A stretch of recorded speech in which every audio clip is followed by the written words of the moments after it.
has raised their hand. I think you can put your question in the chat.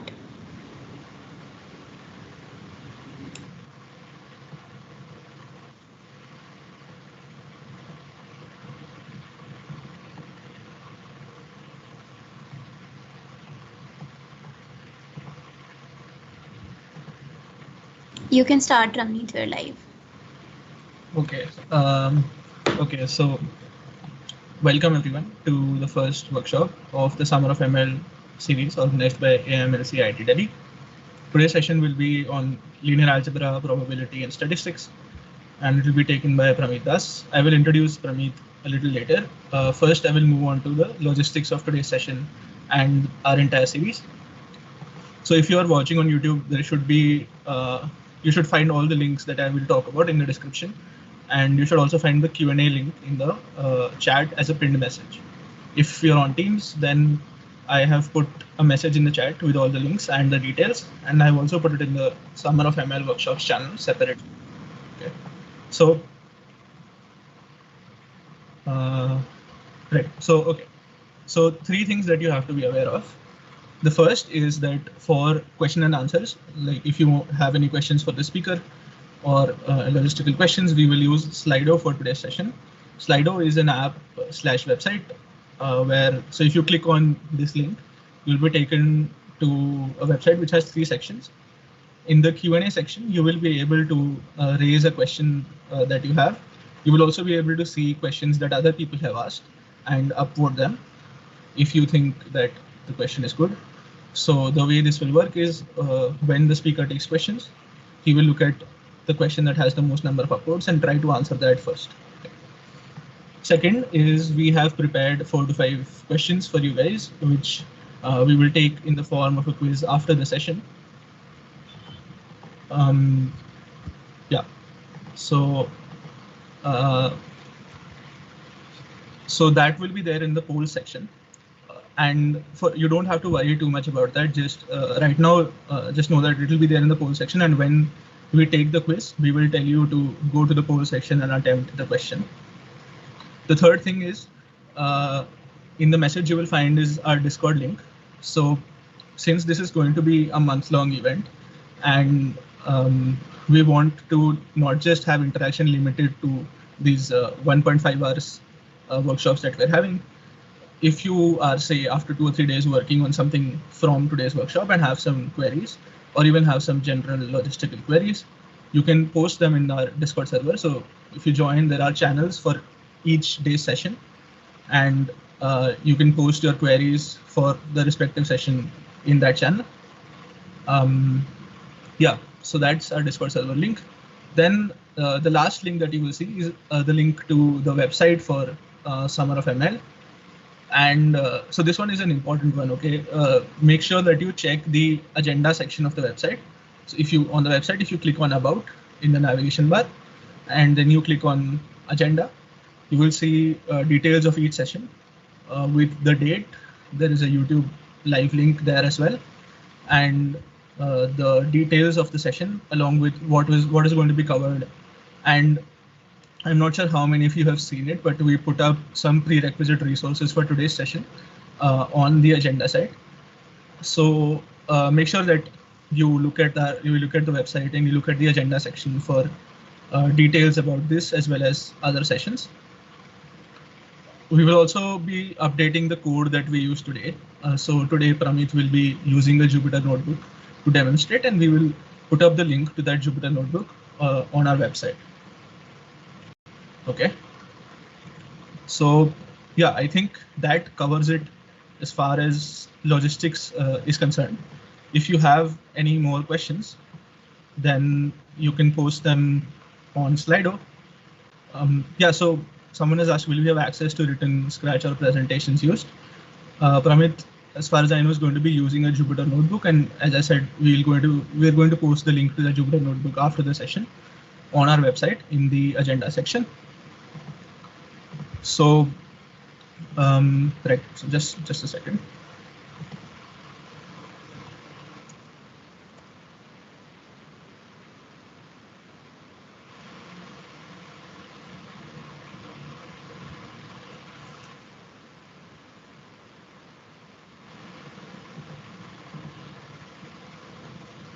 Okay, cool. With that, I will move on to introducing our speaker for today. So as I said, today's session will be on linear algebra, probability, and statistics, and it will be taken by Pramit Das. I see that Pramit has joined us. Thank you, Pramit, firstly for taking this session. We are all very excited to have you. Pramit is a first-year PhD student currently at the University of Michigan. He was All India Rank 1 in GATE 2020 in statistics. He is an ISI Kolkata graduate and also an Innova body. We're very lucky to have Pramit on. And with that, I think, hand over to Pramit and let him continue. If there's any questions, please post them on Slido or post them on Discord, and we will be happy to respond. Thank you.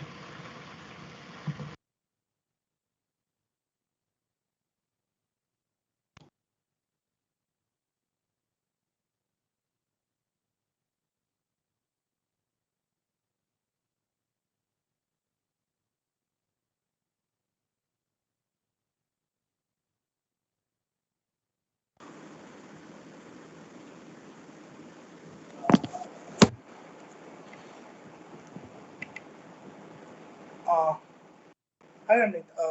For some reason, it's freezing, so I just.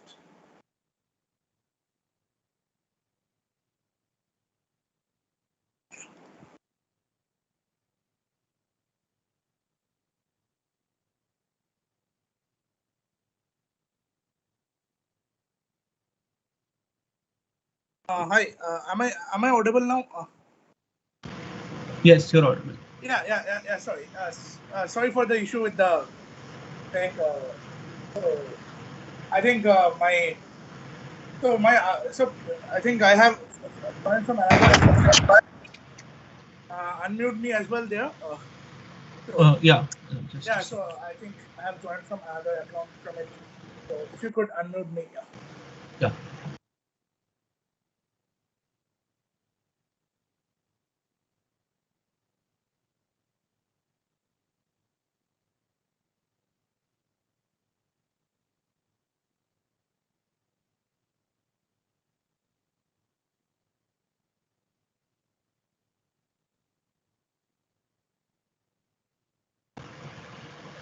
I think you have the permission to unmute. Your video is actually frozen, so I just join again. Okay. For some reason. Yeah. Okay, sure. Sorry for.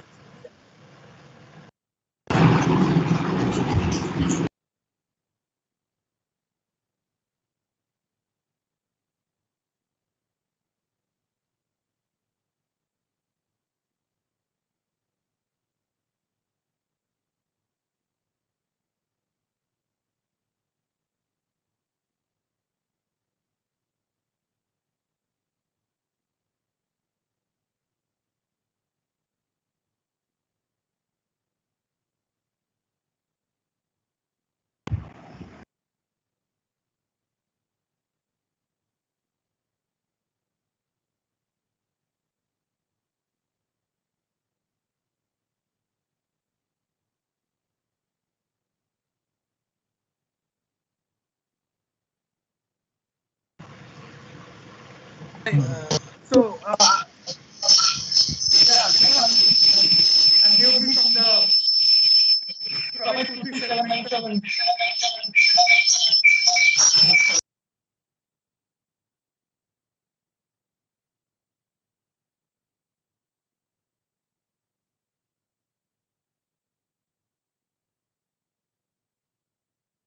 Can you hear me now?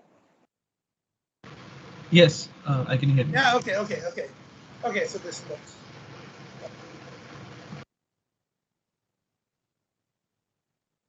So, actually, so I have joined from another account. So, Pramit 23797, could you unmute me? It would be easier then. So currently, I think you're speaking from Pramit 23797 only. Oh, okay. I think, but I'm not able to unmute myself. Okay. Okay.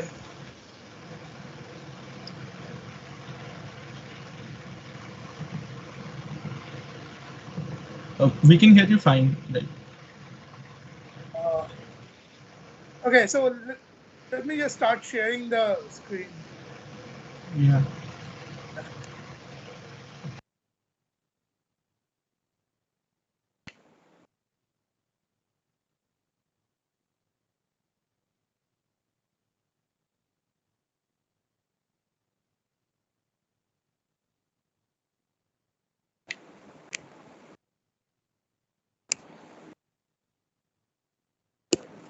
So is the screen right now visible? Yes, the screen is visible. Okay, sure. Thanks.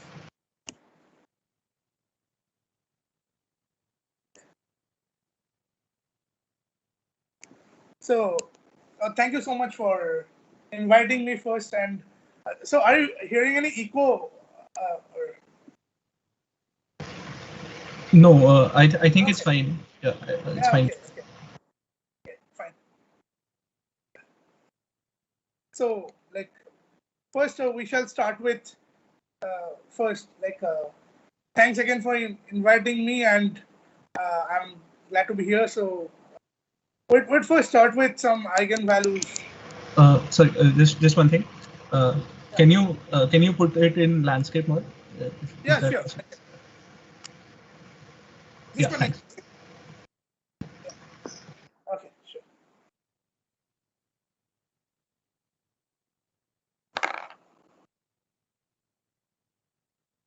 So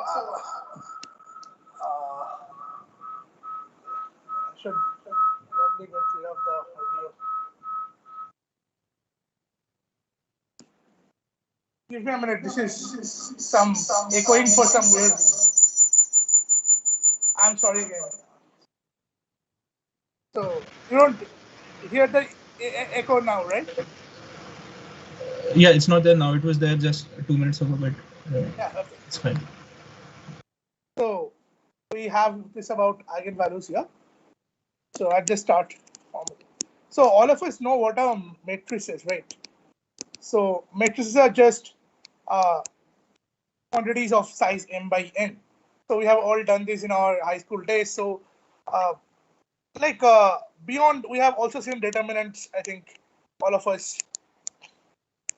So I try to go a bit deeper into how to do some advanced stuff with matrices and how to use them in machine learning. So firstly, just a definition. I think most of you have already seen this. If x in Rn is a vector such that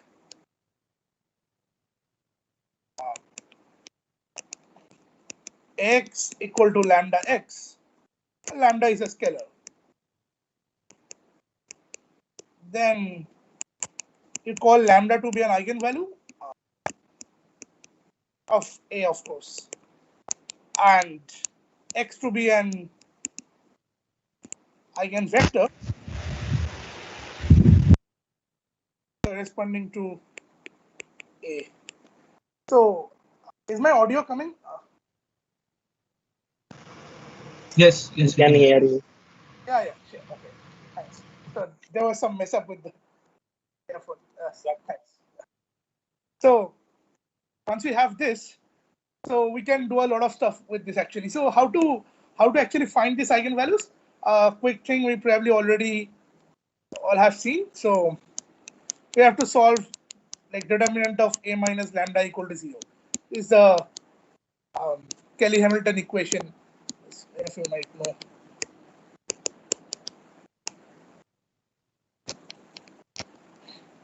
So suppose I have something like 1 to 0 minus 1 0 1 0 0.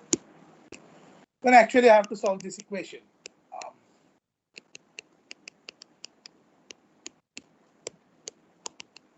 I think we have all seen this in our JU days, how to solve such questions. So you would get actually 3 values, right? It's a cubic equation. You should get 3 values. So if you have a n by n matrix, you would have n eigenvalues. They could be real or they could be in the complex number set. So why are they important? So let's first understand why is even this structure ax equal to lambda x important? Why we could like say something like x equal to lambda plus x as well. So why are we so obsessed about this structure? So I'll just give a very small example. That's the PageRank algorithm. So this is, as most of you know, by Larry Page and Sergey Brin. So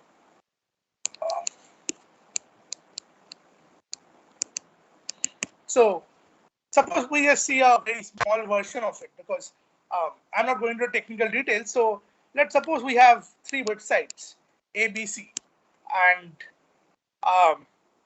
just like you have in real world with maybe you have there, say, 1 billion web pages or something like that.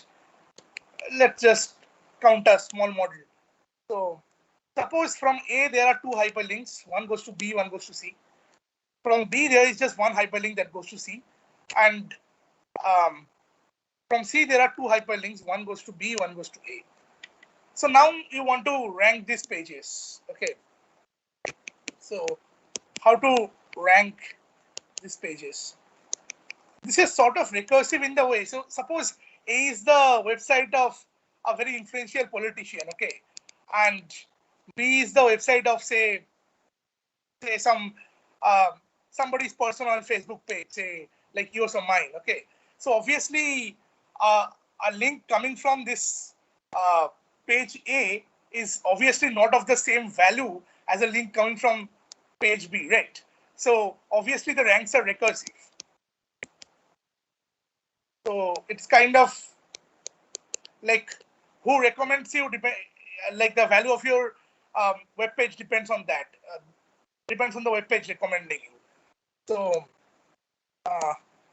so you could think of it this way. I mean, I think some of you already might have seen Markov chains. It's exactly that. If you haven't seen it, just don't worry. Just I just wanted to say it for the sake of references. So, and so the rank of A should be, so from where does A get the data? A get the data, I mean, A get the news from, there is only one incoming link into A, that's C, right? Kind of think of it this way. So the rank of A and rank of C should be kind of same. And what about rank of B? From where does B get data? B gets from A as well as B gets from C. But, oh, sorry, I made a mistake here actually. So from C, there are actually 2 outgoing links, right? So you can think of it this way. Whatever traffic comes into C, 50% gets to A and 50% gets to B. It's not always that simple, but we can sort of think for a simple model. So you can kind of think A actually gets just half of C's traffic, right? Now, if you think of B, B actually gets like half of C's traffic, and from A, there are 2 outgoing links. So again, like say half of A's traffic. And if you write this for rank of C, into C, from B, there is only one outgoing link. So the entire traffic from B goes to C. So this is 1. And if you had to look at A, from A, there are 2 outgoing links. So half of the traffic comes here. So this is just kind of like a balance flow model, flow balance model kind of thing, sort of. So the entire traffic that, so the idea is that if a node has X, I should just write M neighbors, each of them get 1 by M traffic. Okay, it's something like that. It's not always that simple in the real life, but those are complicated Markov chain questions. So just stick to this for now. So now if somebody writes X is this vector RA, RB, RC, you can think of traffic as rank. Whoever has higher traffic has higher rank. So it's not very hard to see this equation. Actually, yeah.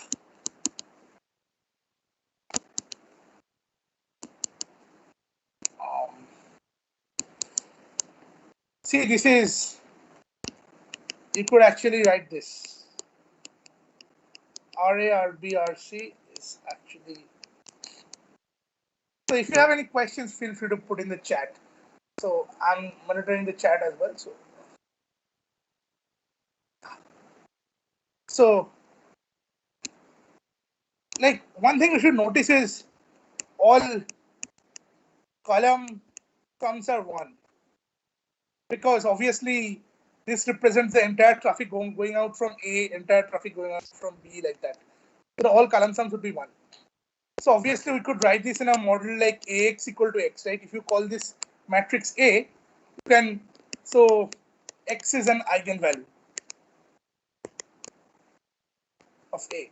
So this is a real life machine learning problem where you actually, yeah, this is a real life. I'm just making it a bit smaller to make sure you can see the whole thing at the same time.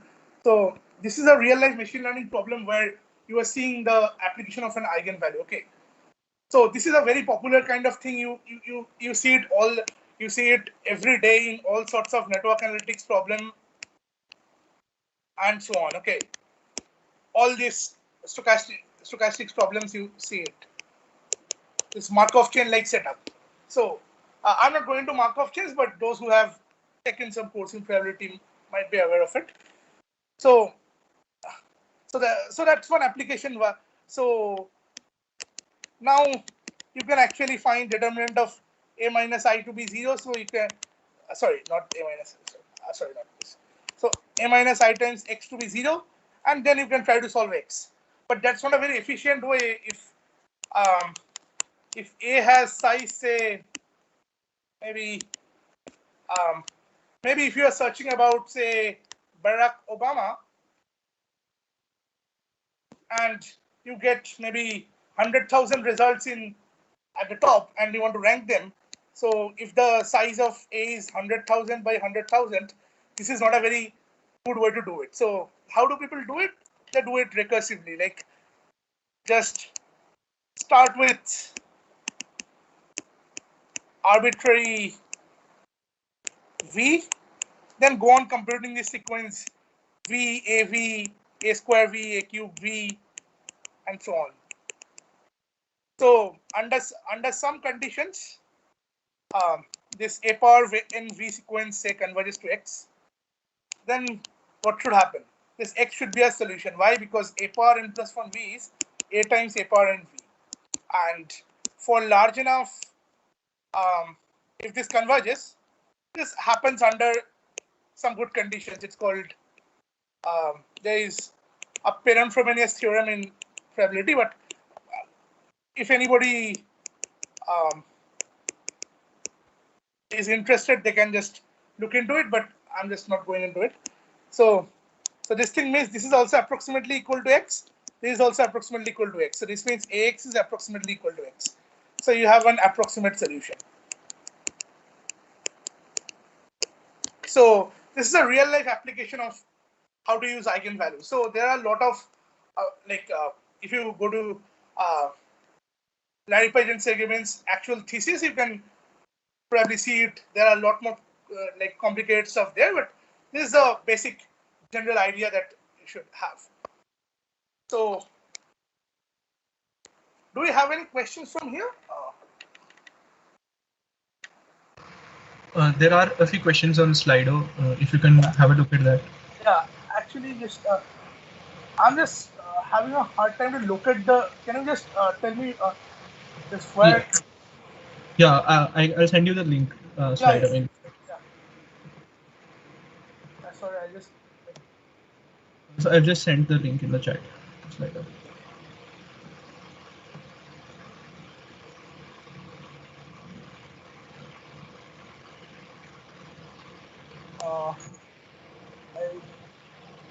I actually didn't get, so okay. Could you just send it again, Yeah, I'll ask maybe Nilsha to send it to you on email or WhatsApp. Thank you so much, actually. Sorry, I just probably I'm just till then I'll just read out the questions. Yeah, okay, sure. So someone has asked someone had asked what are RA, RB, and RC. So yeah, so they are I guess the ranks. And there's another question on what is the physical meaning of rank. So could you explain that? Yeah, sure. So about the physical meaning of ranks, the idea is it's usually it's a hypothetical quantity actually. Like you should say rank is higher means it comes out at the top of the Google charts. So whatever comes at the top has the higher rank. So I mean we are using rank as a score, not exactly in the ordinal sense. So if your rank RA is 100, it's better than 80. So the higher the rank, the higher you come up in the Google search. So the thing that comes up at the first top result is the highest R value. So you could think of it as something like weighted value of traffic as well. It's a bit hard to give an exact definition, but just to the top result actually. So there was probably another question.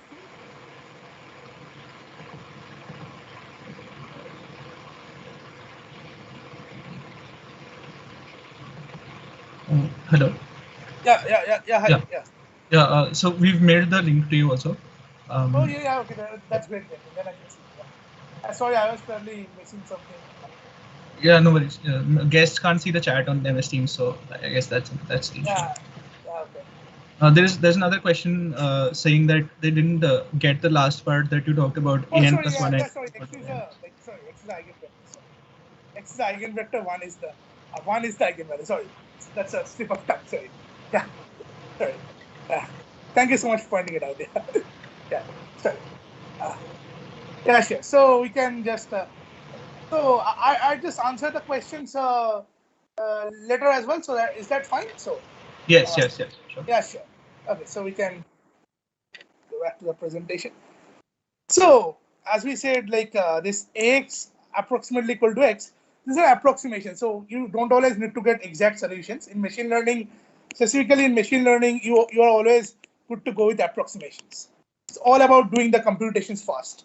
So now I just say some mathematical stuff about eigenvalues, why they are so useful. So these are standard theorems that you should find in a few references. I'd also say. So if A is a real symmetric matrix, symmetric being the key word, then the eigenvectors of X, eigenvectors of A form an orthogonal basis. I think all of you know what basis means, and orthogonal simply means that two vectors are perpendicular, just in the dot product sense. So it just means that we have a basis v1, v2, vn, where all these are actually AVI is lambda I vi. This sort of eigenvalue eigenvector condition is there, and vi is perpendicular to vj, and this is a basis for column space of A. Okay. So this is what the illustration actually means. Okay. I'm not going into the proofs because the proofs are probably not very attractive or things like that. So I just give the references if you actually want to go to the proofs. And this is sorry, I should mark theorem 1. And theorem 2, many call it spectral decomposition as well. Spectral, or many call it eigenvalue decomposition too.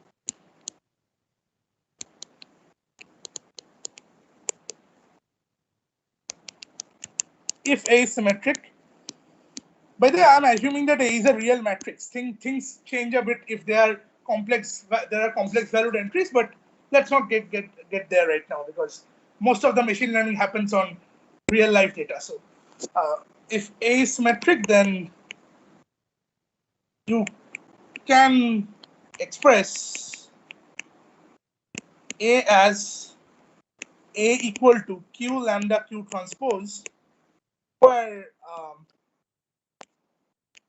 Q is basically this V1, V2, Vn, this eigenvectors, and capital lambda is just this diagonal of this eigenvalues.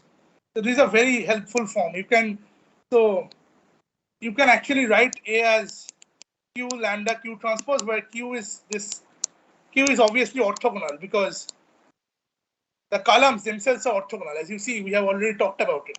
These are orthogonal, right? These are orthogonal basis. So Q transpose is actually equal to I. This is very useful in what sense? Because that's when I'd come back to that question. In that question, we are talking about a power n v, right? So computing a power n is a huge task. So if A is a matrix of size, say 10,000 by 10,000, even then computing say a power 100 is pretty hard. You can try doing it in Python or R. It would, I mean, obviously you can do it, but it would take time. So essentially, the benefit of writing is this. So if you could write A equal to Q lambda Q transpose, then your A square simply becomes this. This Q transpose quantity is simply I, right? Because Q transpose Q, all these are I because they're orthogonal. So it becomes Q lambda square Q transpose. So this thing A power n is simply Q lambda n Q transpose. Lambda n is just, lambda n means lambda power n. Take a power of a diagonal matrix, you just need to power the diagonal. So once you find Q, it's very easy to take the powers. So now I think you understand why this sort of theorem is very important, so that this page rank or this network analytics kind of things we do in machine learning works, right?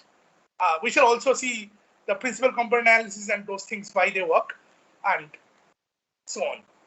So, okay, sure, and I'd keep answering the questions even after the presentation, so it's fine. So if I miss any question, my apologies beforehand.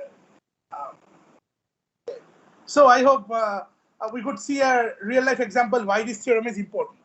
This theorem is the very reason we can work with those sort of page rank or Markov chain sort of algorithms in real life network analytics. So yeah. And after this, we have something called SVD, which is a bit more advanced version. Here we needed A to be symmetric. So not all matrices are symmetric, right? So we have something called a modified version, singular value decomposition. If A were symmetric, you could write A equal to Q lambda Q transpose. What if A isn't? What if A is asymmetric? I mean, in general case, what if A is a general matrix? SVD works for all sorts of cases, like symmetric, asymmetric, rectangular, everything. So you can write A still as U sigma V transpose, where U is orthogonal, V is orthogonal, and sigma actually looks something like this. Sigma actually looks like there are something called a diagonal block and then rest all zeros. So the sigma i's are called singular values. So that's why we call it singular value decomposition. This works for any matrix, even if it's rectangular, it works. Okay, even if it's rectangular, it works. So I just erase this part because this I just wanted to write so that you have the idea of why we are doing this. So obviously, in case of symmetric matrices, we could just do eigen decomposition, but here we need something called singular values because things are not so symmetric anymore. So okay, so so the next question would be like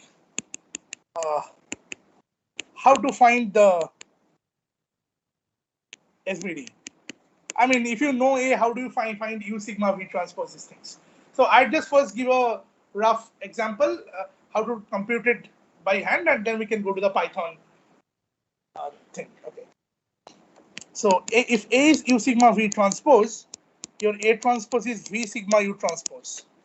Then your A transpose turns out to be U sigma V transpose V sigma U transpose. Sorry if my V and U's look similar. Now this V transpose is just I, right? So it's U sigma square U transpose. And now if you post multiply by U, then what happens? U sigma square U transpose U. Now this U transpose, now this U transpose U is again I, right? Because U and V are orthogonal, right? So we have to remember that. So this is U sigma square. What is sigma square? Sigma square is sigma 1 square, sigma 2 square, sigma 1 square. Rest obviously stay 0 as they are. So as you understand, this sigma I squares are the eigenvalues of A transpose actually. And this U, if you write it like U1, U2 in column wise, these UIs are eigenvectors actually. So if you just split this out, A transpose UI would be sigma I squared times UI, the eigenvectors. So if you know any matrix, say A equal to 2, 3, 1, minus 1, 2, 0, you can always compute A transpose and find the eigenvalues and eigenvectors. So now we shall go once to the Python notebook. So I'd like to thank the organizers for this very nice notebook. This is exceptionally helpful. So I try to share the screen here.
Pramit, are you saying anything right now? You're muted, I think. Can you hear me now?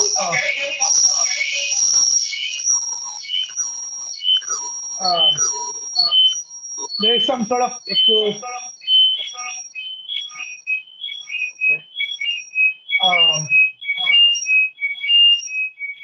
I'll try to stop the sharing and. Yeah.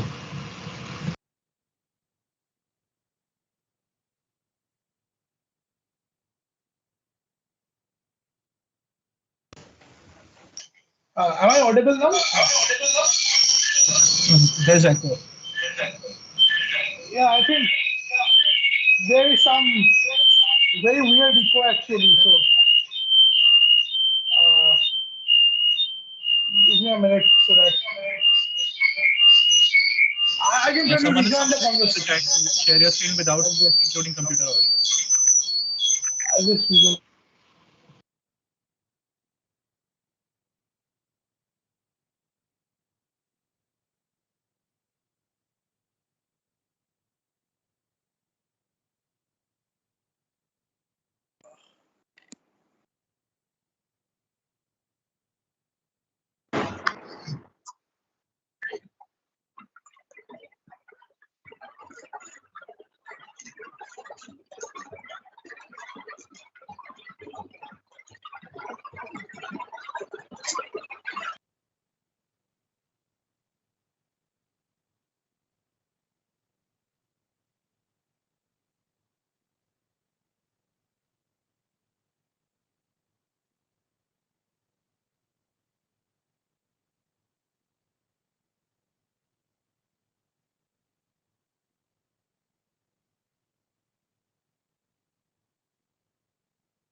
Yeah, sorry, yes, some issue, but I guess Pramit is rejoining back.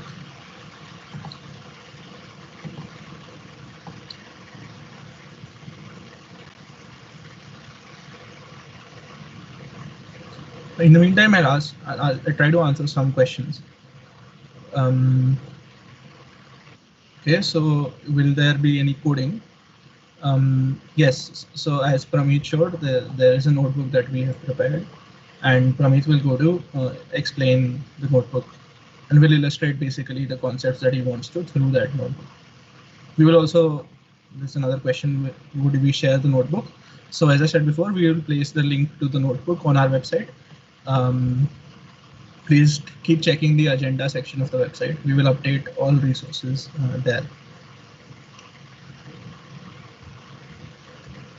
There's another question of, won't computing a times v, a square times v take a large amount of time?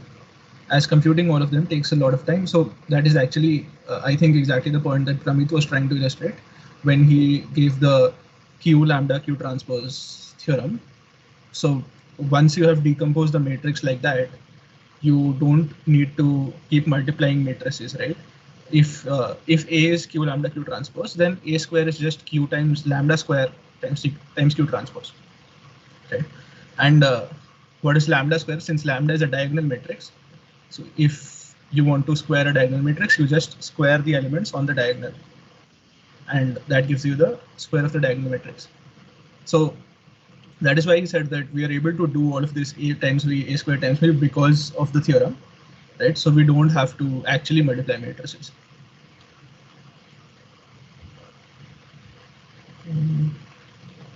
Oh, okay.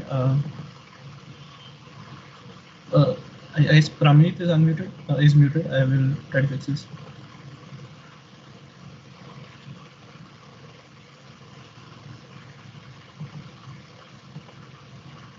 Yeah, Pramit, I can see that you've raised your hand. I think you can unmute, but I will also, just a minute, I will also check.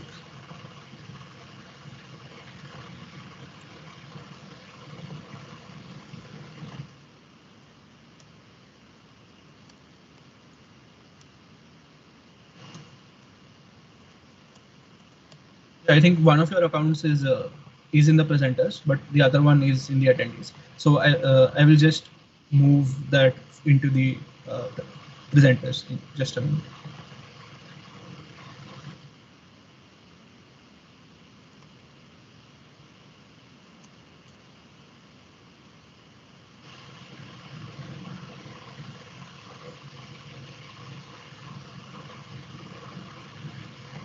Yeah, I think now Nirjar has done it.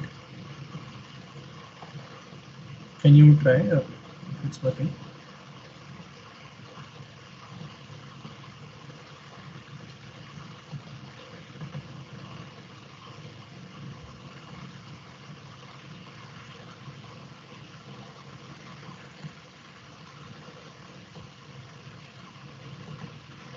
Okay, sorry guys. Just a minute.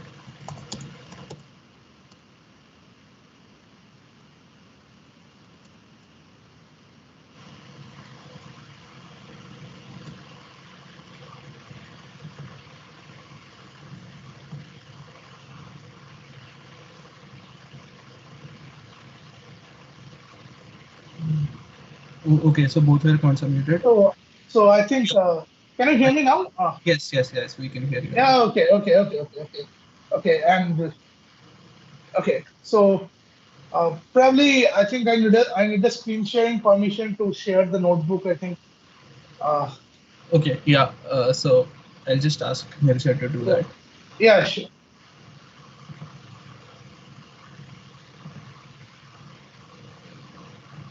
Thank you so much. Sorry, and I'm really sorry for the inconvenience. No, yeah, I just got, but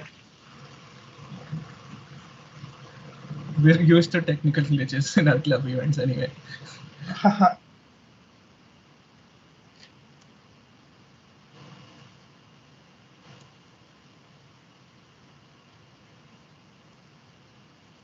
yeah. So I think I can now share the notebook, right? Yeah. Okay, so I just it's fine. No issue. So.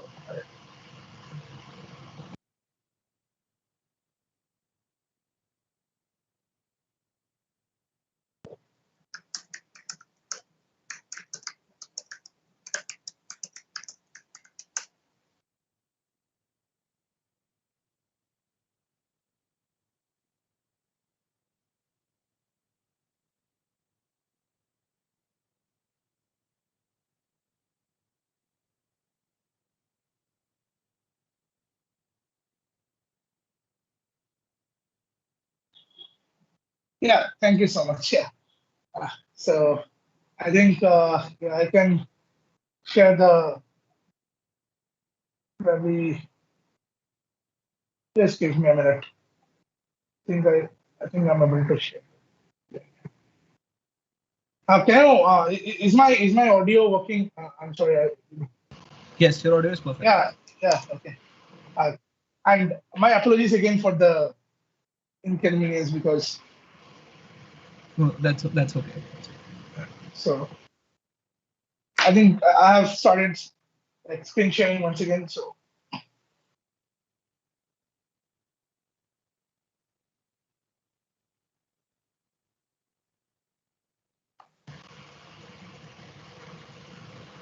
Yeah, we can see your screen now. So I think the notebook.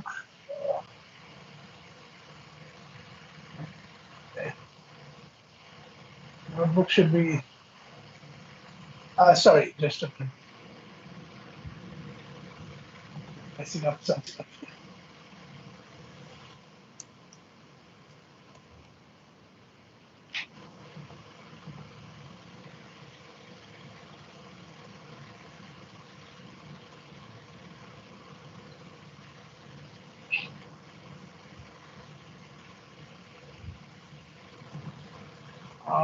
So I like okay.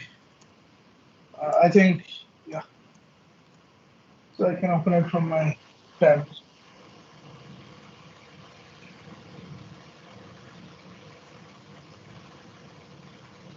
So as you can see, we talked about this things like SVD and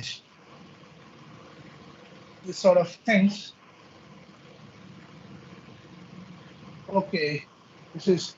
So can you actually give me probably a screen sharing permission from my other account as well? So I'm not getting the screen share.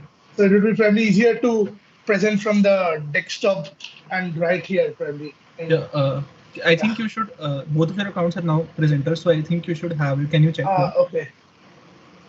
So it's showing like only meeting organizers and presenters can present.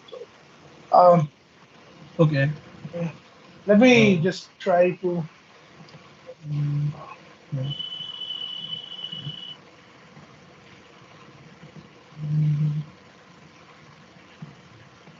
So like currently, I think both of your accounts are presenters currently.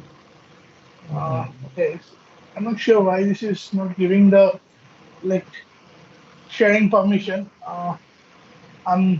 Let me try something for a minute. So I just Like currently you're sharing from Pramit 23797. yeah. So there should be okay. So probably I cannot share from the same account from two screens. Yeah. Okay. So I just okay. So just give me a minute so I can. So give me a minute to stop the screen broadcasting and I'll figure this out and email this to the other. Yeah, sure. Just give me a minute.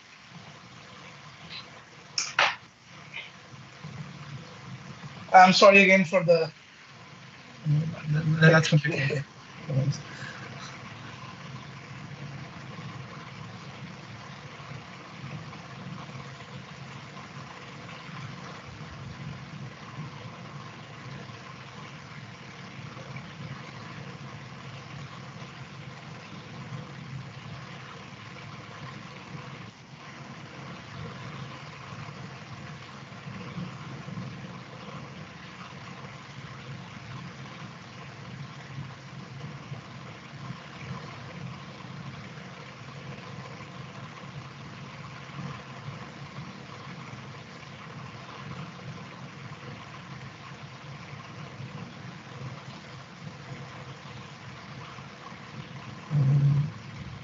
Okay, so till that time, I'll answer another question that is there.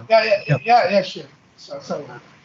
So someone asked, did we get the recording of the event? So we are recording the event on Teams as well, so you can see it there, or it is also present on the YouTube, so you can check out that. Yeah, sure. Sorry.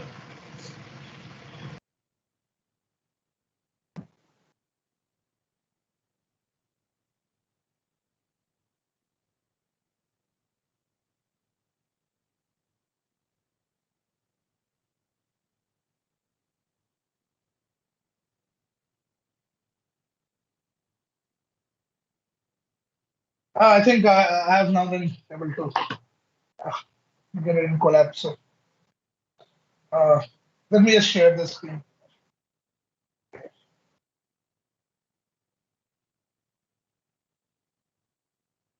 Is my screen sharing?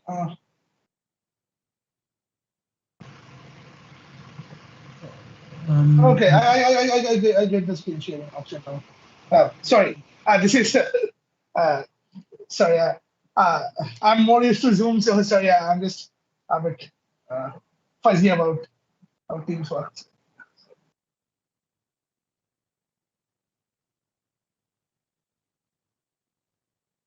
Yeah, so all these things like SVD and this sort of things that we saw, eigenvalue decomposition, this can be done in computers as well. So I'm not sure how well you were able to see this excellent notebook by Nisha and Mustafa. This is a great resource. So the first one is for SVD. So as we saw, this is like A equal to U sigma V transpose. So I assume most of you, being in IIT, you use Python. In case some of you use R, you can use another function. So one very important, like really important library to know is in Python is NumPy. So all we use is this NumPy, or if you use R, you can use SVD or Eigen. So this np.linearalgebra.svd. This would give you U, S, and VT. So S is the what we call sigma there. Okay. So as you see, they have written a matrix, and this gives you this first matrix is U, the last matrix is V transpose, the middle one is the singular value matrix. Okay. And as you can see, the singular value one has a block structure, and there are some zeros as well. So sorry, I'm not able to annotate on this because for some reason Teams doesn't permit that probably. So anyway, so we have something called Qrt Composition as well. So Qrt Composition is writing A equal to Q times R, where Q is actually like an orthogonal matrix. As you know, orthogonal matrix means Q transpose equal to I. So obviously, so I'll just give you some illustration here as well. So I think that's better before we go to the. So we can write A equal to Q times R, where Q is actually orthogonal and R is actually an upper triangular matrix. Or you can do lower triangular as well. Whichever is your choice, you will do upper triangular usually. So what is the so-called hoopla about writing this thing in QR format? So here is one very simple example. So we have done regression, right? I think most of you have seen regression in some form. That comes as y equal to x beta plus epsilon. So regression will be covered in the later weeks in a detailed manner, but I think most of you already know that the thing comes out to be in this format, the solution. The solution for our beta is the unknown quantity in regression, comes out to be in this way. So regression is one of the most fundamental things in machine learning that we always do. Like, you know somebody's height, you want to predict their weight, and this sort of things. Okay. So suppose you could write x equal to QR. Okay. So then your beta hat becomes automatically x transpose x becomes R transpose QR. This is R transpose R then, right? Because this Q transpose Q is essentially just I, right? So this becomes R transpose R inverse X transpose Y. So what happens is when your X is something of the order, say, X is usually n by P, where n is the data size and P is the dimension, okay, in regression. So say X is something of the order n by 10,000. Then computing then this X transpose X is 10,000 by 10,000. And inverting such a large matrix is a huge mess, because whenever you want to invert large matrices, inversion of large matrices is very hard.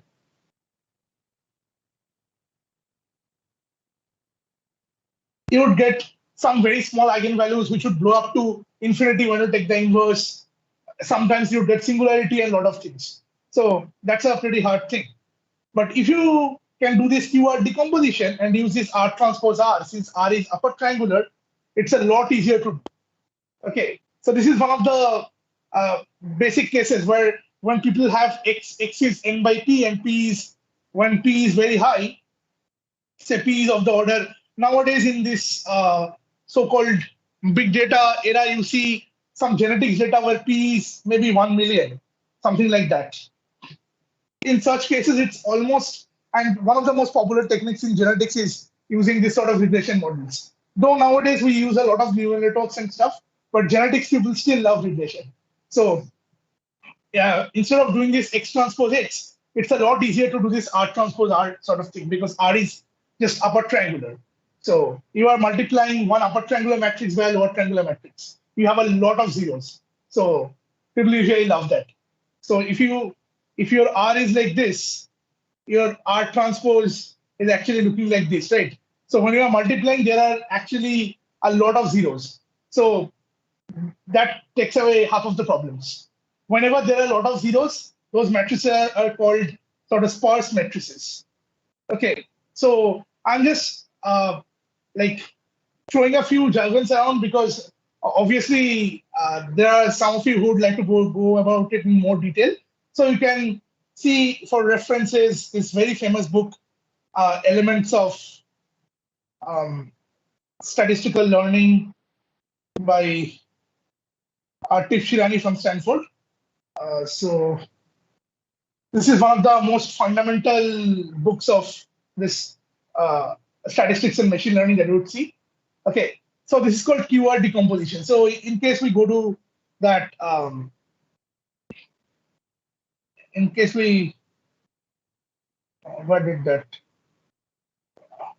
Yeah, so if we go to the notebook, so for Qrt decomposition also, we can use the NumPy, just the same library. Sorry, it's probably loading again, yeah, sorry.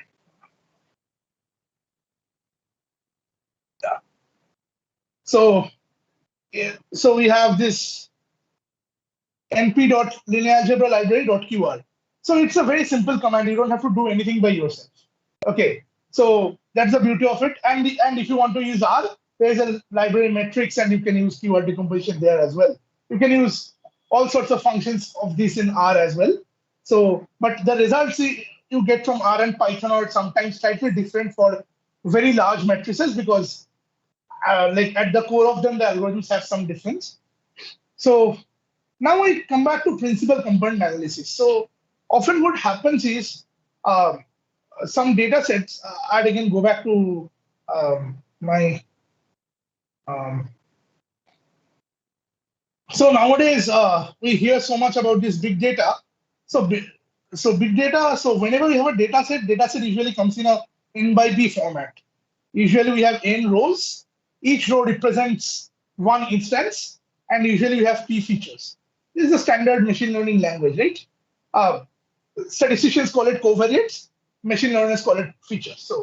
So as such, so one can be n is very large, another can be p is very large.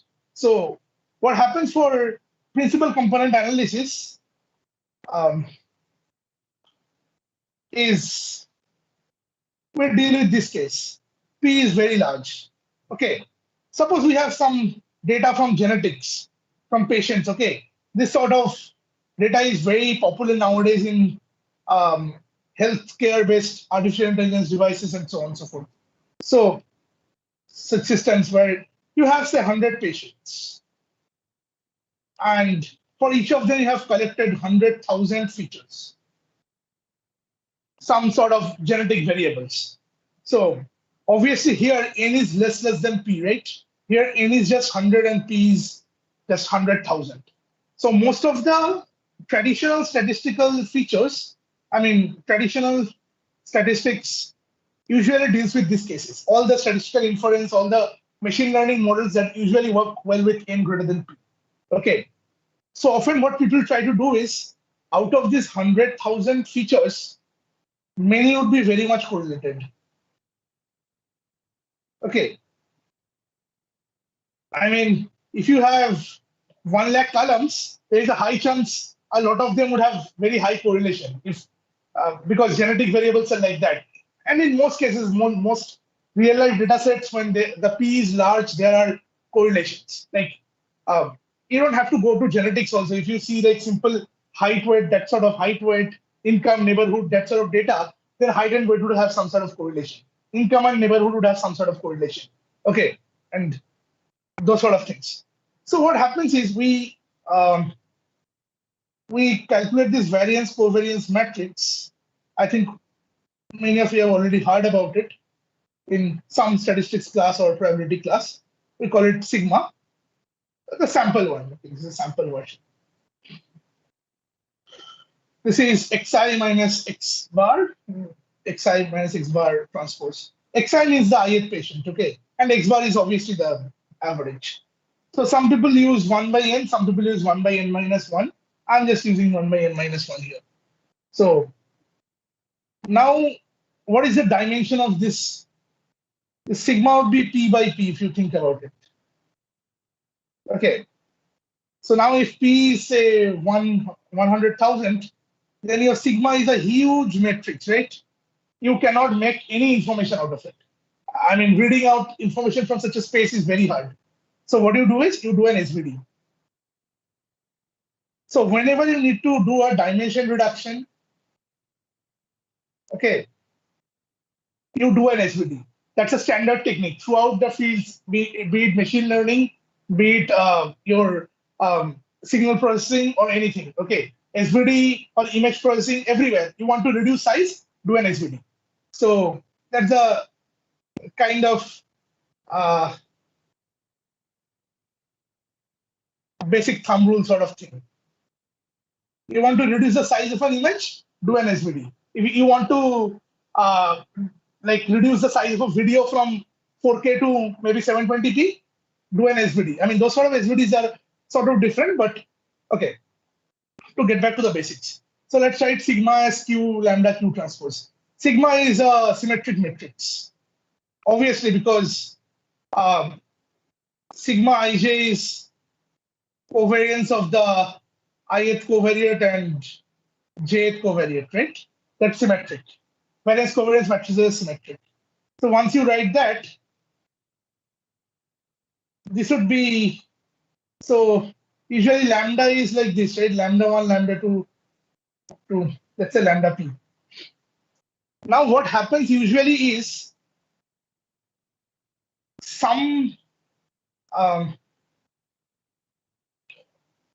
usually a few top lambdas are very large compared to others.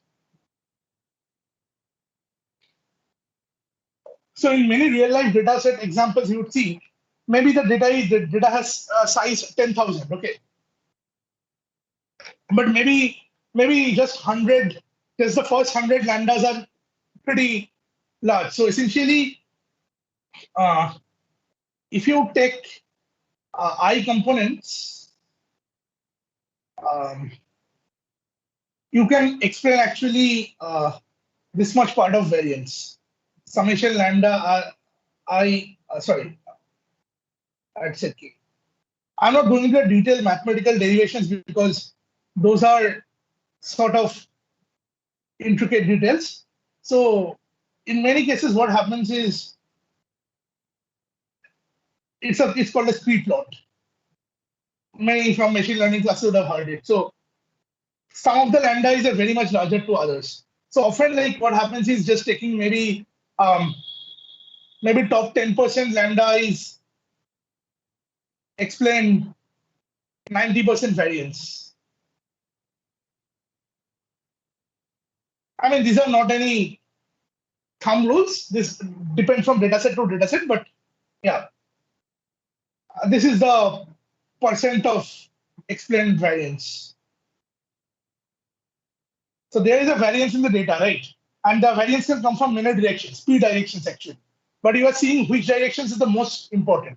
So that's why we call this term principal component analysis. Which are the principal components?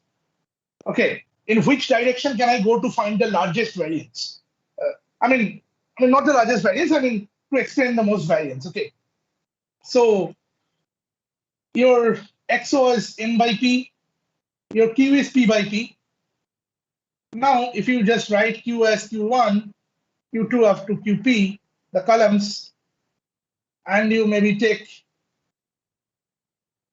till Qk, then what happens? If you call this matrix Qk, this Qk is p by k, right?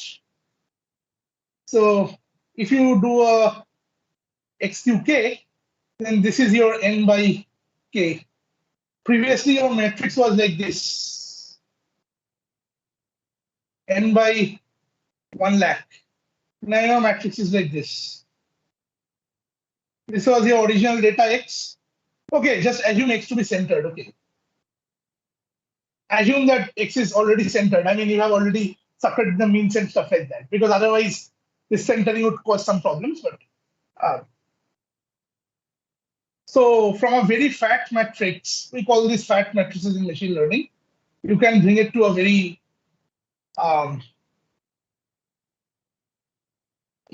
you can bring it to a very skinny matrix.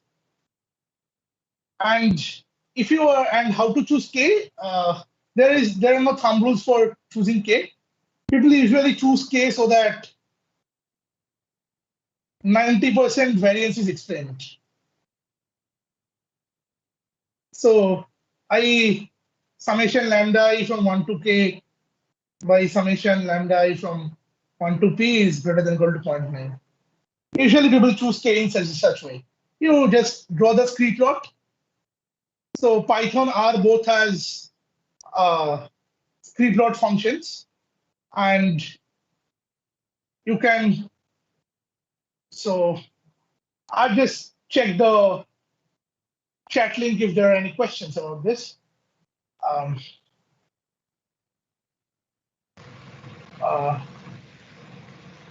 I don't think there are any questions about this yet, right? There are a few questions on Slido. If you So okay, didn't get the So these are about the page rank algorithm. So I'll just keep. So there are many interesting questions actually. Orthogonal or orthonormal. Yeah, there is a slight difference. So I'd keep answering these questions like after the presentation as well. And so yeah. Sure. Another one is someone who's asked, out of this is assuming that the matrix will be diagonalizable. So if sigma is Ph.D. actually. Sigma is always Ph.D. So Ph.D. means positive semi-definite. These are a few facts, and why it would be diagonalizable, because sigma is symmetric, and because sigma ij is covariance of the ith column and the jth column. Okay, so sigma ij and sigma ji are the same thing, because that's a covariance of x and y and x are the same thing. So so sigma is symmetric, right? So by our theorem 1, no, sorry, not theorem 1, theorem 2, we can always do this diagonalization. Yeah, it would be diagonalizable. Why it would be diagonalizable? That's the thing. You don't have to assume it; it would automatically hold. So that's the power of like that theorem. That's why I was saying those theorems are kind of like what constitutes the basis of mathematics for machine learning, because otherwise this won't hold for general data. If you have to assume something, they don't really always hold for general data. So does that answer the question? Yeah, I think it does. Yeah. Okay. Yeah. And if you have any questions, I'll provide my email ID at the end of the presentation. So feel free to email me or chat up. I'm always happy to discuss anything about if anybody's interested. So, yeah. So I'd go to the notebook.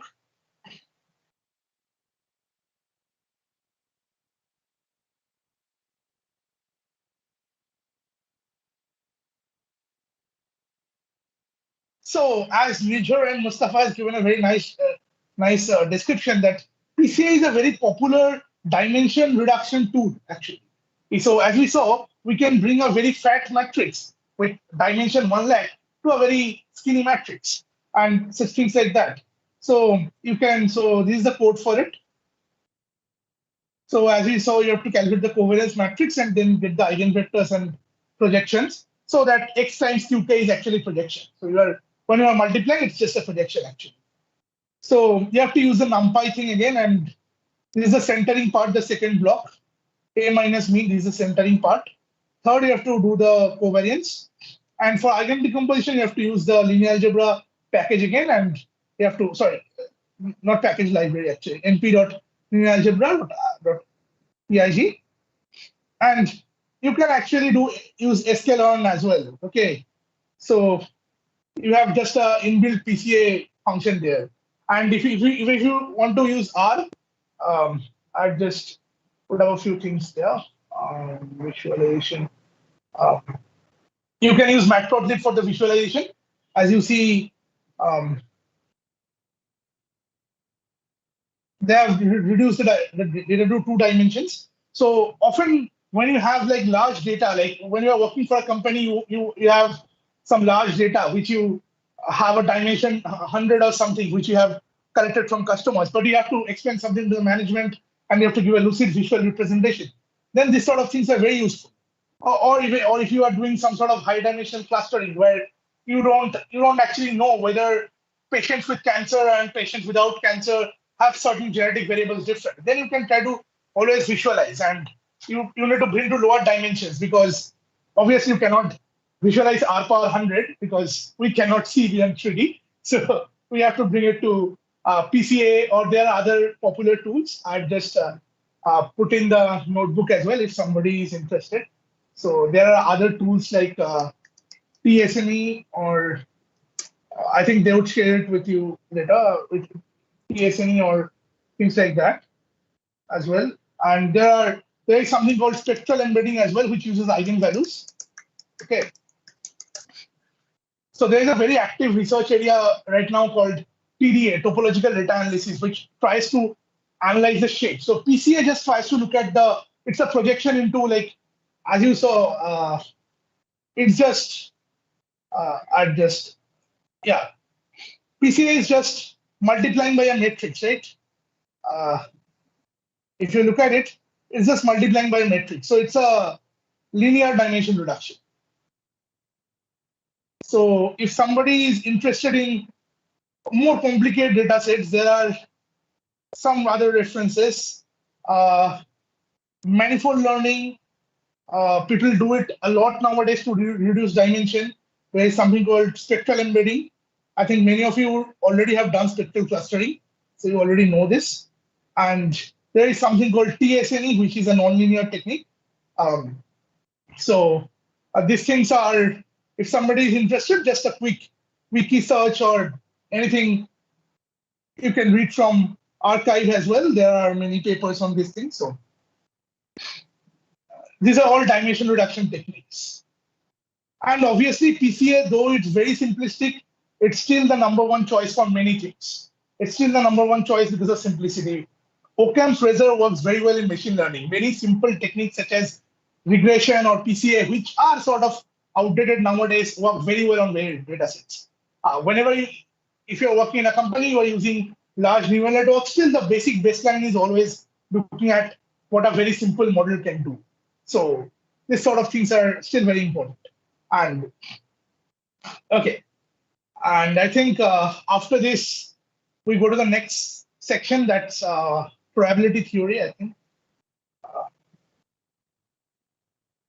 So if we talk of probability distributions, I think all of you are very good at doing like JE level stuff since you're in IIT. So, right, if you have, there are two types of things. One is continuous distribution, another is discrete distribution, largely. I mean, yeah, obviously, I'd put a star because there are other sort of things, but this is not a major theory class, so I'm not gonna get into them. So the two major categories are this. This is Gaussian, the normal distribution. Everybody knows this. Next is Cauchy. Other is exponential. Another very important one is gamma. Gamma is an extension of exponential. There is something called beta as well, but that is not. I mean, yeah, those are important as well. I mean, I'm just gonna give the details so you can like read it later if you're interested. Discrete, the most important one is obviously binomial, and there is Bernoulli, which is very popular, and obviously Poisson is the. And another thing, this is geometric distribution, this sort of things. So let's talk briefly about this thing. So whenever you have continuous distributions, you have a function fx, which you usually call the probability density function describing it. Okay, so the definition is like probability x being from a to b is usually from integration from a to b fx dx, and f is non-zero. This is a definition of a PDF. Okay, I mean, if you're just interested to know the theoretical stuff. So for normal, there are two parameters, mu and sigma square. So fx given mu sigma square, it's 1 by root over 2 pi sigma square under the square root, x minus mu square by sigma square. Normal is the most useful thing. Okay, so briefly speaking, normal is symmetric about mu, and mu plus 3 sigma and mu minus 3 sigma are sort of the cutoffs. Like x belonging to mu plus minus 3 sigma is nearly 99% sort of, okay, for normals. So you can sort of think that these are the control limits. So if somebody here is from industrial engineering or production engineering, so these are the sort of control limits for processes. Like finding something beyond mu plus 3 sigma or mu minus 3 sigma is very unlikely. So practically, those are the limits. I mean, obviously, in reality, it's range of x is r, but for a practical machine learning purpose, that's the thing. So the next thing is Cauchy. So normal has a very small, very thin tails, right? So almost everything is bounded between mu plus 3 sigma and mu minus 3 sigma. There are very low masses. There is very low mass beyond these two things. So Cauchy has a long tail. So whenever you want to model something which has which can take large values with high probability, you use Cauchy. Okay. So Cauchy has this 1 by pi, 1 plus x squared, this sort of thing. Obviously, you can use other versions like x minus mu square as well. So one of the typical things about Cauchy is Cauchy has no mean. Cauchy's mean is undefined.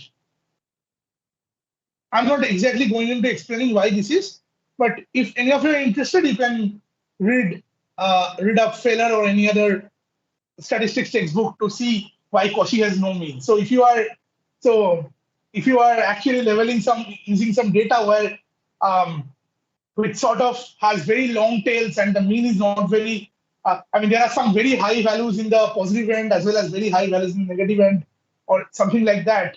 Cauchy is the choice to go usually. So Cauchy has many applications in survival analysis as well.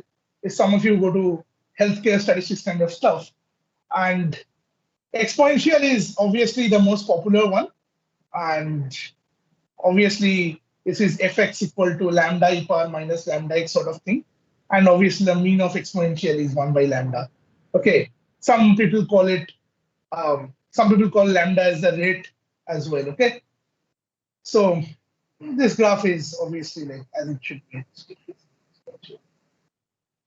And Gamma has a PDF. Gamma is very useful for something called Poisson processes. So I'm not going into detail, but if any of you are interested in supply chain management or business analytics, that sort of thing, Poisson processes are very widely used in all sort of supply chain analytics, because in call centers, like you want to see how many calls are going to come by 10 minutes or things like that. There are a lot of gamma-related calculations there. So I'm just not going into too much. So it's something like e power minus lambda x, x power alpha minus 1, lambda power alpha by gamma alpha. You all know the gamma function. So here we had just e power minus lambda x, but often you need to add something here as well. Okay, you need to add something here as well sometimes. So that, yeah. So if you don't want a steadily decreasing function, you want something like to have a peak in the middle, then you use a gamma function. So there are details I just leave apart. So if alpha equal to 1, this is just exponential. Okay. So gamma is an extension of exponential actually. And I think we are near the end of the session. So I've just, how much time do I have still? Pramit? Yeah, so we had scheduled it till 6:30, but I guess you can go like 10 to 15 minutes over. Yeah, sure. Okay, thank you so much. So I just need like a few more minutes. So about binomial, I think everybody knows that there are n balls.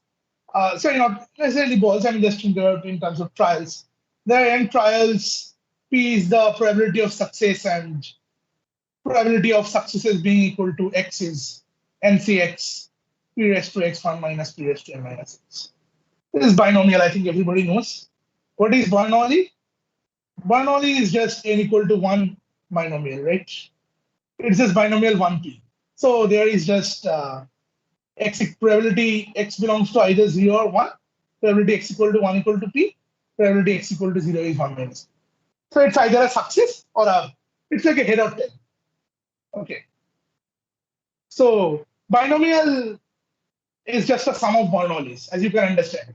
So there are n independent trials. You are just taking a sum of them. That's just it. And Poisson is your probability x equal to x should be e power minus lambda, lambda power x by x factorial. X is greater than or equal to 0, x belongs to z, that kind of thing. So what happens to this sort of thing, Poisson is,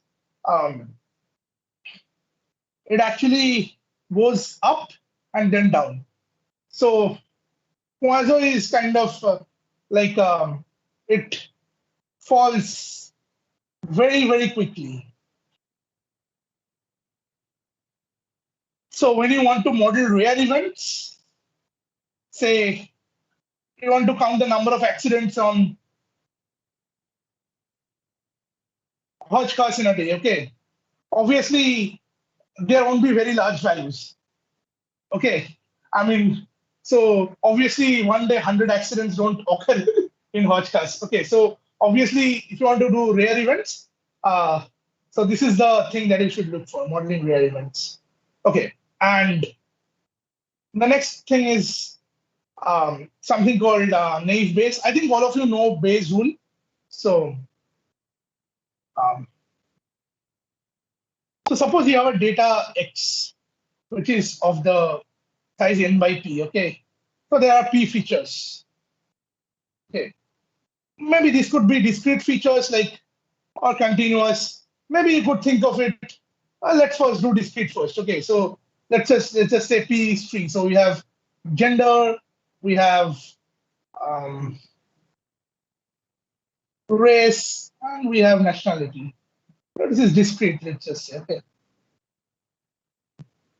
And from here we want to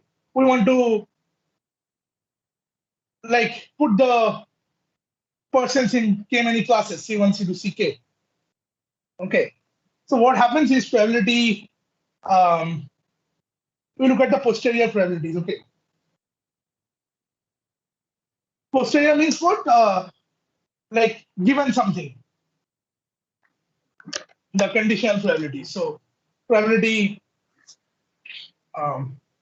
Ck, maybe you want to see probability Ci given x. This would be how much?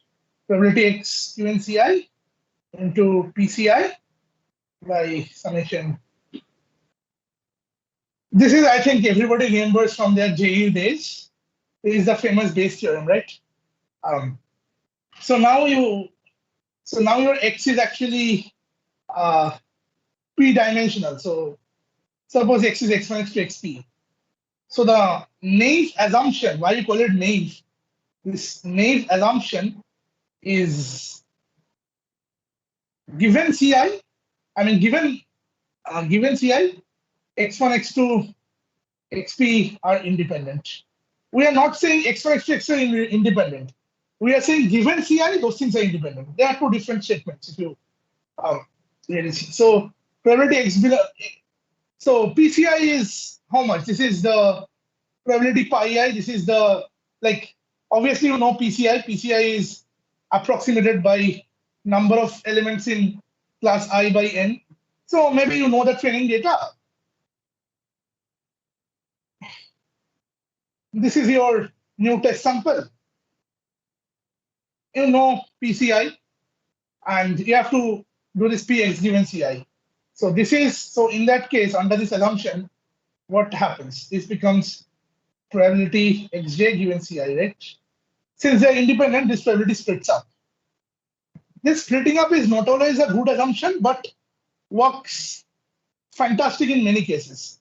Even if you, there are complicated Bayesian classification models, but if you look at most common data sets, naive Bayes works very, very nice. This IRIS or this sort of data sets which you, or from the UCI database or IRIS database, naive Bayes works fine on most of them. Maybe if you take a very complicated data from 𝐮𝐭𝐞, it probably won't work very good, but okay. So how do you estimate these probabilities? P hat xj given Ci. So it's, so suppose xj is the race. Okay. So suppose there are three sorts of things: Indian, Chinese, and maybe Sri Lankan. Maybe it's not exactly race; it's the nationality. It's better choice of words. Everybody, these are Asian. So probably if you had to say P hat xj is equal to Sri Lankan given Ci, you already know this from your training data, right? You already know in the ith class how many Sri Lankans are there. So this would be as number of Sri Lankans in Ci in training data divided by the set Ci, right?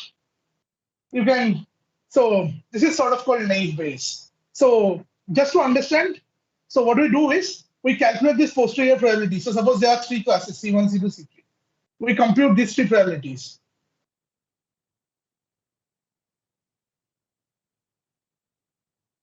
Sorry. Yeah.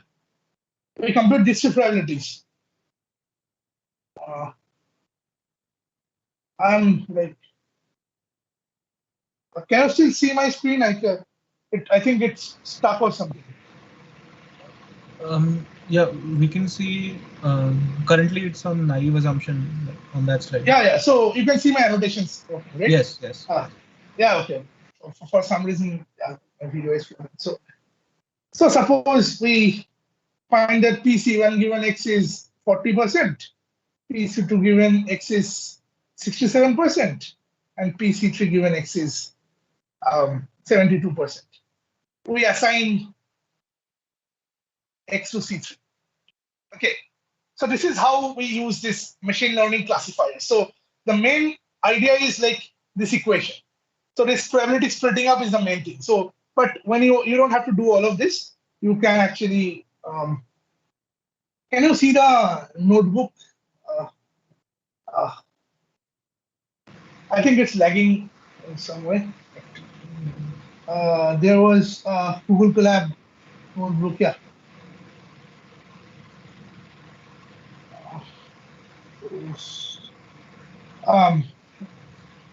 Okay, so I think my screen is lagging for some reason. So,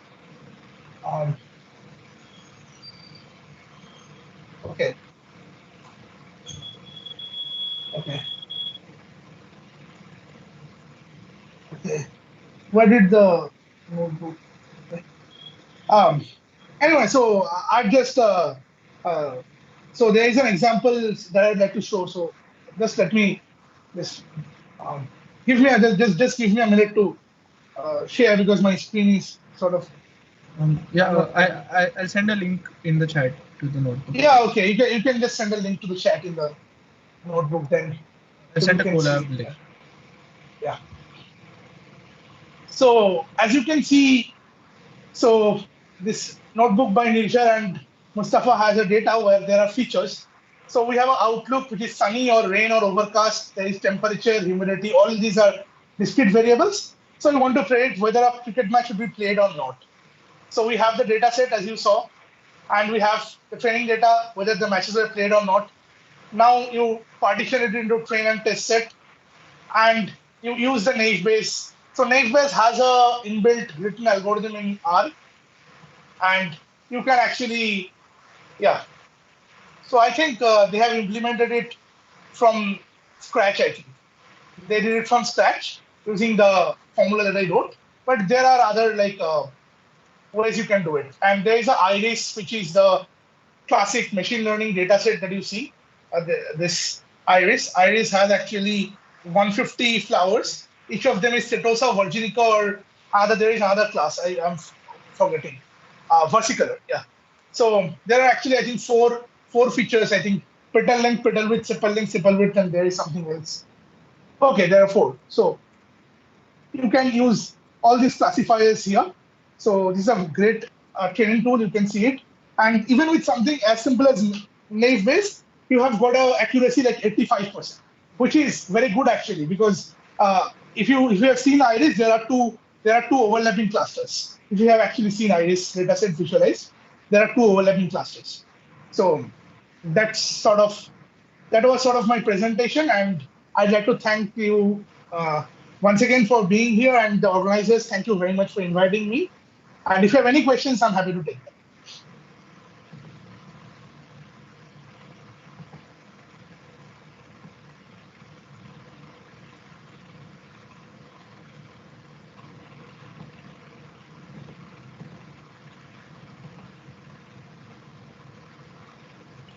Okay, I don't think anyone in the meeting has questions. If you would you like to answer some of the questions on slide? Yeah, sure.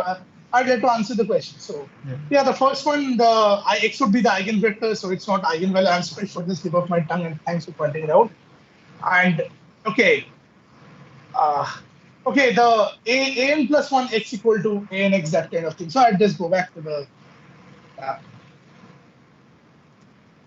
So sorry, I understand it was a very fast-paced session. Actually, the topics we are covering are very detailed, so obviously I understand. So,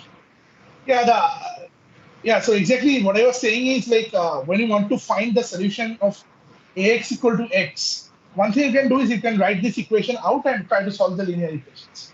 But say when you are searching, so the idea is to rank the pages, right? So when you are searching about, say, Barack Obama, where you can maybe find 1 million web pages, then solving that and a system of 1 million equations is not a very good start. I mean, if you have seen linear systems, it's not a very easy way to do. It takes time. So you start with the arbitrary V. You try to find a solution by looking at this V, AV, A square V, A cube V, this sequence. So what happens is an plus 1v is a times a and v, obviously. And under some good conditions, a and v actually converges to something. So for most real-life networks, a and v actually converges to something. It's a stationary distribution, basically. If you want more about that, you can read our Markov chains. So this is also sort of equal to x. This is also sort of equal to x. I mean, close to x. So what we have got in reality is this side is close to x, this side is close to x. So ax is close to x. So we have an approximate solution. So the idea is to just say that instead of getting an exact solution, we can maybe iteratively find an approximate solution. So idea is iteratively getting approximate solution. Does that answer the question? Yeah, I think it does. Yeah, I think the next question is probably better suited for somebody from IIT Delhi because it talks about some. Yeah, I think I take it. So so MTL 106 will obviously help because it starts from the basics and builds up probability from measure theory. But you don't really need to know that to actually get started. So what I'd suggest, if these terms are a little blurry for you, is to spend the next week studying a little bit of probability distributions. And if you can actually go through them and you can put in any doubts you have on the Discord server. I'm sure Pramit will also be more than happy to answer questions. Yeah. So there's no reason you can't learn it in 2 or 3 days, I would say. So about the next question, I think we can do a lot with eigenvalues. Like eigenvalues have a lot to do with machine learning. I mean, most of the stuff that you do with networks and dimension reduction or variance, almost all high dimensional data sets, they somehow come to eigenvalues. They somehow come down to eigenvalues. If you are interested, just send me an email. I'd give my email ID to Niger and all the organizers as well. So I'm writing it down as well, so you can write it as well. So if you have any questions, feel free to email me. I'm always happy to discuss anything. So this is my email ID. Nisha also has another email ID of mine. You can email me that as well. So that's both are fine actually. So, and oh yeah, the sigma is the variance covariance matrix. So so you have sort of seen like so suppose you have a 3-dimensional data with 3 features, then let's call these features x1, x2, x3. Then the sigma matrix looks like this. This is the covariance of x1, x1, which is actually variance of x1, variance of x2, variance of x3 in the diagonal, and in the ijth position you have covariance of the ith column and the jth column. So that's the covariance matrix. And I think we already answered the diagonalizable case, and so how are you able to get accuracy of 95% with naive Bayes? Usually you cannot, but there are some cases where with naive Bayes for continuous data, you can maybe do some kernel smoothing or something like that. Those are, I understand these are probably advanced terms. So, but if you're asking about 95%, you probably have seen these things. And somebody also, yeah, you have a lot of questions about, okay. There is a difference between orthogonal and orthonormal.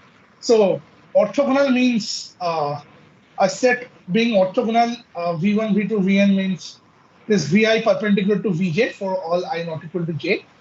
Orthonormal means orthogonal plus norm of Vi equal to 1 for all I. So you need to normalize as well. Not only perpendicularity would be enough, you need to normalize as well. So that's the, so I think there are some other questions as well. I think I can go on to answer them, or if you would like to ask something else. I think we also have 5 quiz questions, so yeah, sure. We'll probably move on to that. Yeah, sure. All right. Okay. Okay. So thank you, Pramit, for coming. Yeah. It was. Yeah. I personally also enjoyed it a lot. Thank you. Yeah. Thank you so much, and thanks for inviting me. It was a great pleasure. Thank you so much. Thank you. Yeah. So I'll take your leave, and if you have any questions, feel free to ping me up. I'm always happy to discuss. Yeah. Have a good day. Bye. Okay, yeah, thank you, Pramit. So for everyone who's still left, we have some five quiz questions that we have prepared for you.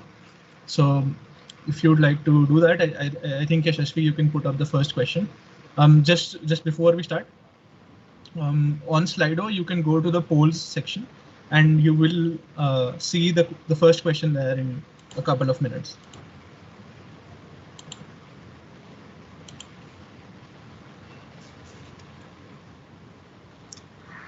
Can somebody confirm if they can see the first question? Yep, I can see it. Okay.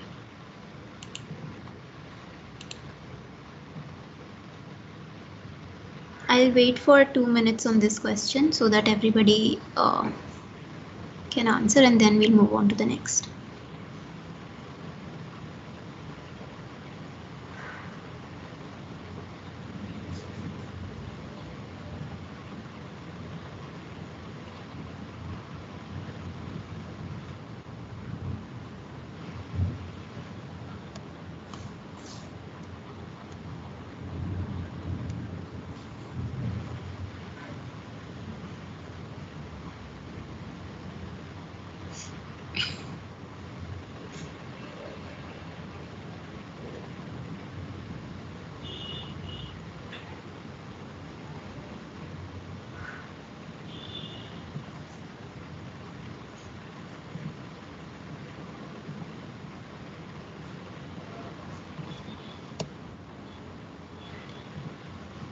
Okay, should I move to the next one?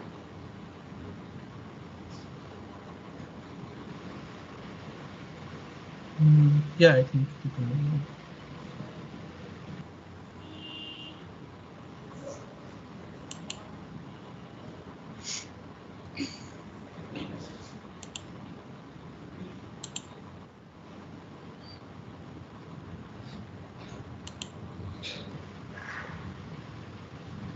Actually, I think we skipped the second question.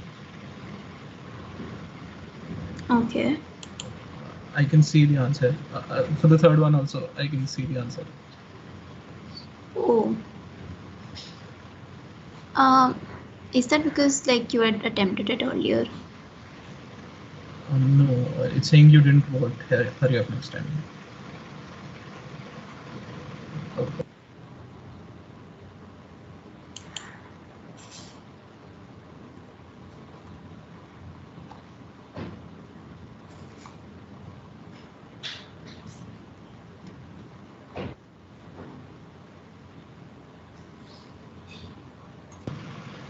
I can see the fourth question fine now. Okay. Everyone can go and try the fourth question.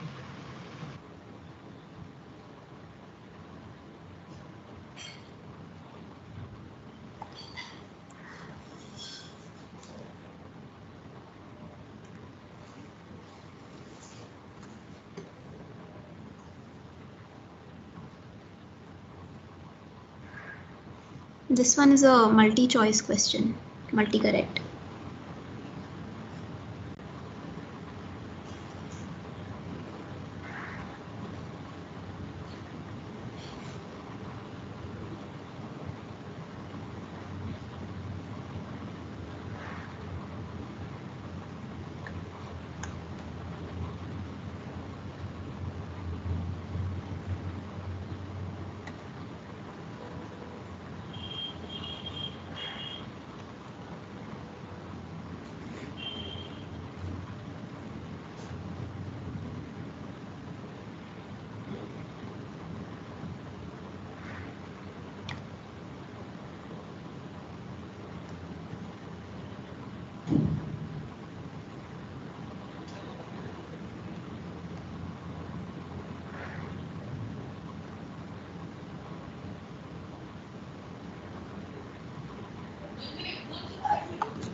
Around 80 people have answered.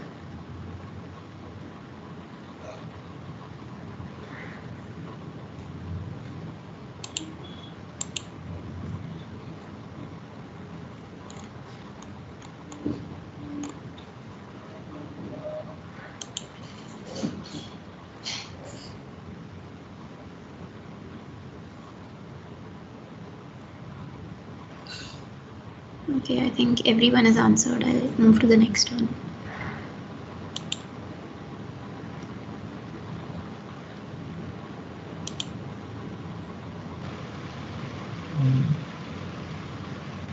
It says voting closed for me.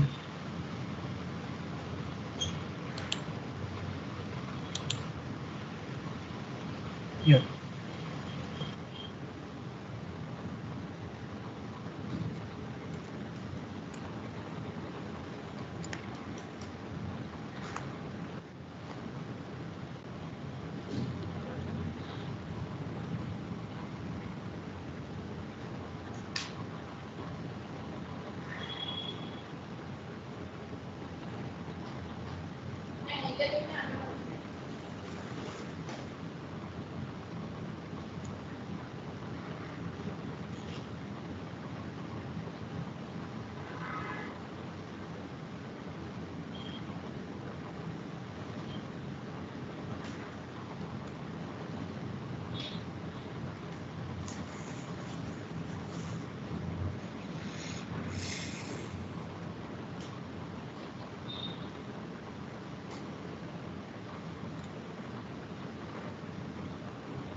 Okay, almost everyone has answered. So yes, we can close now. Second question wasn't done, right? Let me try showing the second one.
Okay, everyone has answered, so I'll close the poll now.